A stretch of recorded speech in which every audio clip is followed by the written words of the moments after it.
एक भोंदू रहता था, पर वो इतना सीधा था कि सब प्यार से उसको भोंदू ही बुलाते थे। गायों की सेवा करता था और जिस आश्रम में रहता था वहां के गुरुदेव शाम को प्रवचन करते थे तो सबसे पीछे बैठ के सुनता था। भोंदू को लगता था गुरुजी जो बोल रहे हैं ये बिल्कुल सत्य है, इसमें कोई झूठ नहीं है। एक दिन गुरुजी प्रवचन करते हुए बोले, यमुना के पल्ली पार भांडीर वन में ठाकुर जी गैया चराने आए। भांडीर वन का नाम सुनते भोंदू कान खड़े हो गए। बोले भांडीर वन तो मैं जाता हूं गैया लेके, मुझे तो कभी मिले नहीं वहां पे।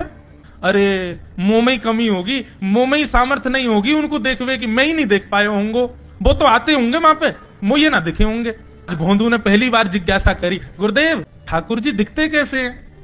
तो गुरुदेव भी हंस गया, अच्छा भोंदू पूछ रहा है, बैठ जाओ बताते हैं। मोर मुकुट पहनते हैं ठाकुर जी, और बोले 2 कान हैं लेकिन कुंडल एक ही पहनते हैं। ठाकुर जी ऐसे पुष्प तोड़ के कान के ऊपर लगा लेते हैं, दोनों कानों में एक ही कुंडल को फेर फेर के पहनते। ठाकुर जी पीली पीताम्बरी, ऐसी ठाकुर जी पीली पहनते, पीली पीताम्बरी।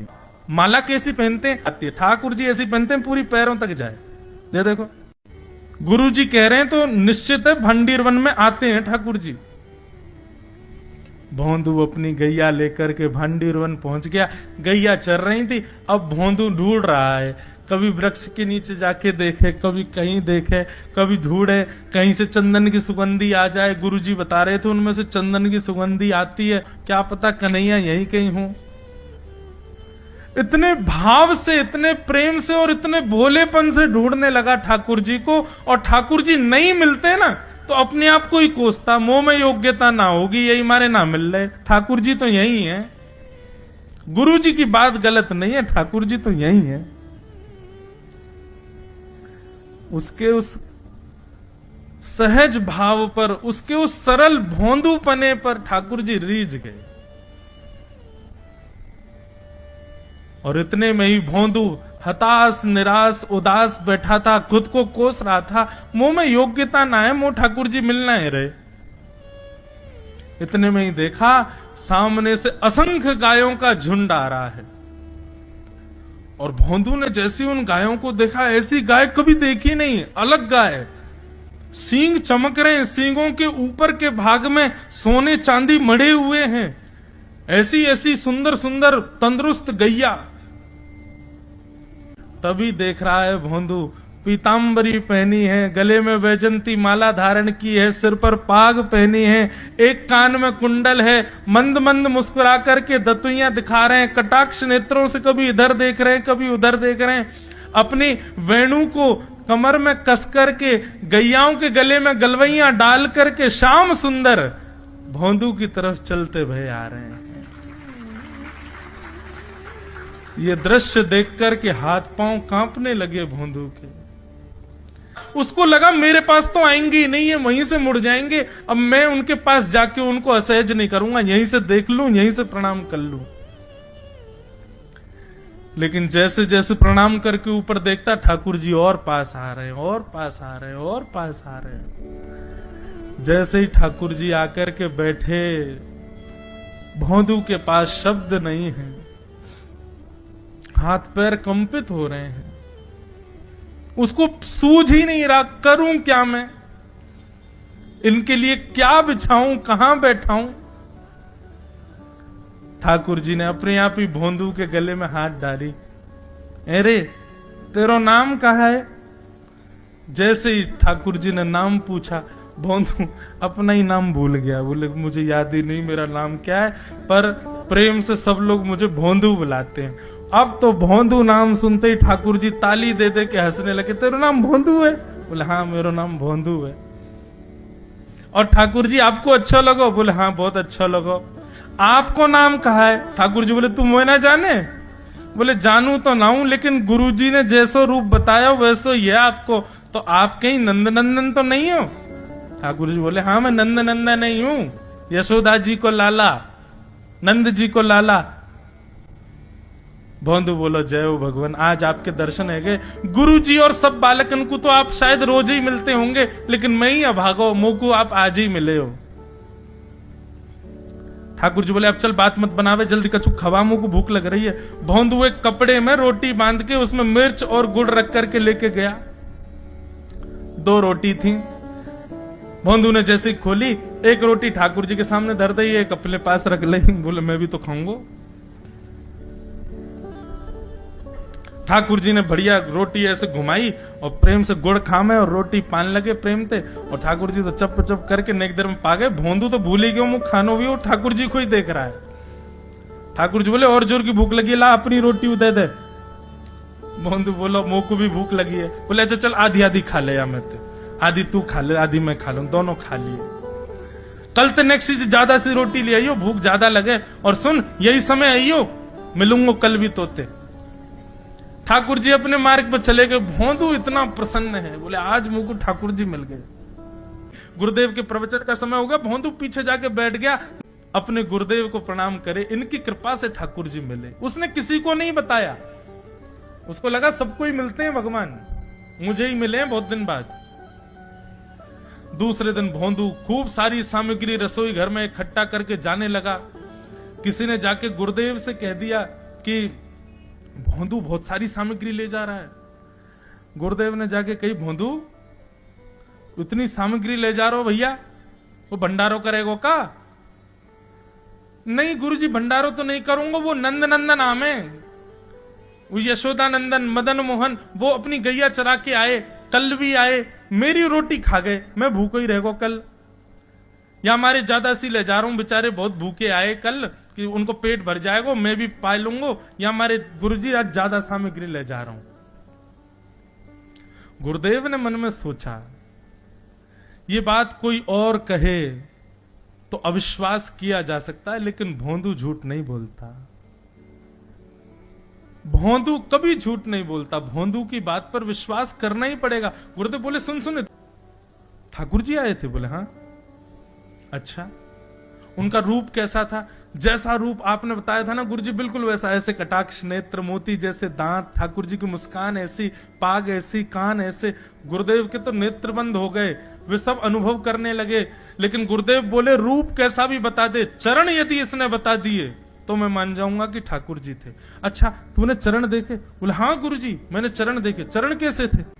ठाकुर जी के चरण जब वो चल करके आगे बढ़ते हैं ना तो चिन्ह बन जाते हैं। कहीं ध्वजा बनी थी, कहीं शंख बना था, कहीं कुछ बना था, और उनके जो नखून है ना उनमें से ऐसा लगता है मानो जैसे कोमल का पराग हो, कमल का पराग हो। और चरणों का रंग कैसा, जैसे मानो जैसे गुरुदेव कमल होता है ना, कमल की आकृति, ऐसे ठाकुर जी के चरण।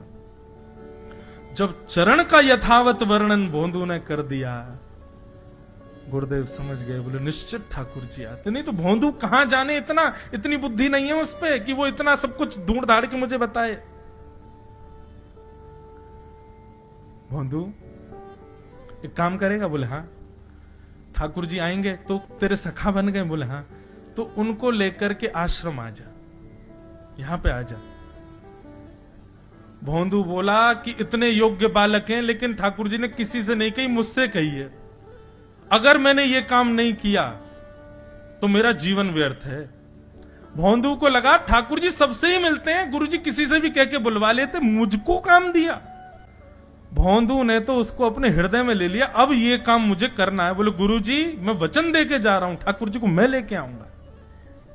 जा बेटा।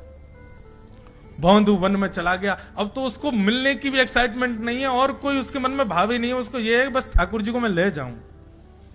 जाकर के बैठा, ठाकुर जी अपनी गैया चराते भये, ठाकुर जी आए, रूप देख करके फिर से भावुक हो गया भोंदू। ठाकुर जी आकर के बैठ गए, बोले चल जल्दी निकाल रोटी, भूख लगी है मुंह को। भोंदू सजाता जा रहा है थाली, ठाकुर जी को देता जा रहा है। बोले जय जय एक प्रार्थना करूं? बोले करो। आप मेरे संग मेरे सखाओ ना आप? बोले हाँ तेरो सखाऊं तो मेरी बात मानोगे? बोले कहा आप मेरे संग आश्रम चलो गुरु जी के पास। ठाकुर जी रोटी पाते जा रहे, ठाकुर जी ने अनसुनी कर दी बात। बोले जय जय कछु कहो ना, आप चलोगे ना? ठाकुर जी बोले हम तेरे सखा हैं, तेरे गुरु जी के सखा नहीं है। तू मोते मिल, तू मेरे संग खा, तू मेरे संग रहे, तू कछु कर, तो कुछ सब अधिकार है, लेकिन ये हम गुरु जी ते मिल बातें मिल ये सब हम नहीं करेंगे। हम बस तेरे सखा हैं, तो ये जाने और कोई ये ना जाने। ए जय जय ऐसा मत कहो ना, वे नहीं बताते तो मैं तो आपको देख ही नहीं पाता, मैं तो आपको जानता ही ना हूं। उनने ही तो मुझको बताई कि आप भांडीर बनाते हो, आपका रूप ऐसा है।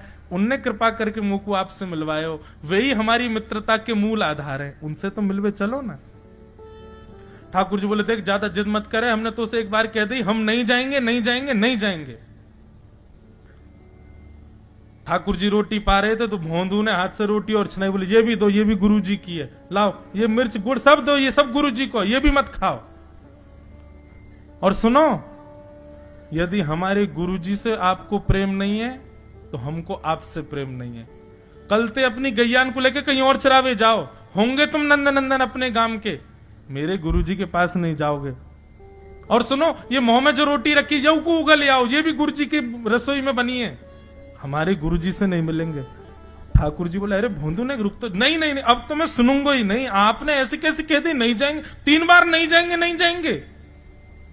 और ये भांडीरवन मेरो है, मैं यहां गैया चरावे आऊं, कल से अगर तुम और तुम्हारी गैया दिख गई मुंह को तो तुम्हारी गैयान को लेके मैं चलो जाऊंगा आश्रम, फिर तुम्हारी मैया बाबा तुमको मारेंगे। ठाकुर जी बोले अरे भोंदू इतना नाराज? बोले यदि मुंह से मित्रता रखनी है तो मुंह को वचन देना पड़ेगा कि आप आश्रम चलोगे, और अगर आपने फिर से नहीं कही तो मैं जा रहा हूं वापस, और कभी आपको मुख नहीं देखूंगा, अपना मुख नहीं दिखाऊंगा। ठाकुर जी बोले इस मुख को देखने के लिए या संग के लिए लोग पता हो तो कितनी तपस्या करें। बोले जो तपस्या करें उनको मुबारक, तुम मुंह को ना चाहिए, मुंह ना मिलनो तुमते, मुंह कोई गरज ना पड़ रही तुमते, आज तक नहीं मिले कल ही तो मिले हो मोते, वो भी गुरुदेव की कृपा से मिले हो, जाओ मत मिलियो, मुंह ना चाहिए तुम। ठाकुर जी बोले मैं तो ना जाऊंगा, मैं तो तेरे पास ही रहूंगा। बोले तुम मत जाओ मैं जा रहा हूं। कि जाने लगा वापस। भोंदू, ठाकुर जी पुकार रहे हैं भोंदू को, मानो जैसे त्रिलोकी लेके जा रहा है वो ठाकुर जी की, जैसे मानो पूरा ऐश्वर्य ठाकुर जी का ले जा रहा हो। अरे भोंदू ने रुक तो जा। भोंदू बोला अपना मुख भी नहीं दिखाऊंगा यदि आप नहीं चलोगे तो। भोंदू थोड़ी दूर गया, ठाकुर जी को लगी वापस आ जाएगा, थोड़ी और दूर गया, लगा अब आ जाएगा, लेकिन जब भोंदू दिखना बंद हो गया हमारे ठाकुर जी विचलित हो गए, दौड़े भोंदू की तरफ। ठाकुर जी दौड़ करके गए और जाकर के भोंदू के पित्ती पे चढ़ गए। बोले ले चल अपने गुरुदेव के पास, चलूंगा तू जहां कहेगो, लेकिन तो दूर नहीं जान दूंगा। और भोंदू ठाकुर जी को ऐसे ऊपर चढ़ा करके लेकर के आश्रम जा रहा है। गुरुदेव आकर के खड़े हो गए और मन में बस विचार कर रहे थे, हाथ पांव कांप रहे थे। बोले ठाकुर जी आएंगे कि नहीं। इतने में ही भोंदू आया और तभी देखा भोंदू के पिद्दी पर ठाकुर जी टंगे भय आ रहे थे। आज गुरुदेव ने जाकर के पहले भोंदू को प्रणाम किया। बोले जय हो, धन्य है तू, इतनी तपस्या की, इतना भजन किया, घर परिवार त्याग दिया, वैराग्य त्याग सब हमारे जीवन में, तब भी ठाकुर जी नहीं मिले। लेकिन वारे भोंदू, तेरी सरलता, तेरी सहजता, तेरा ये निर्मल भाव कि ठाकुर जी तेरे अधीन होके यहां आश्रम तक चले आए।